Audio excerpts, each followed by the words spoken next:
बिस्मिल्लाहिर्रहमानिर्रहीम। अस्सलामु अलैकुम वरहमतुल्लाह। बहुत अरसे बाद, कुछ मसरूफियात के बाद आज हमारे पास आया हुआ है वीवो V23 5G। इसका मॉडल बनते हैं V2126 या PD2159F।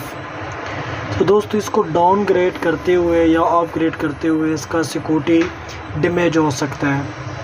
RPMB फाइल इसका करप्ट हो सकता है, जिससे इसका जो सिक्योरिटी या IMEI नंबर वो कभी भी रिपेयर नहीं होता है। उस फाइल के राइट के बाद ये इसका हो जाता है।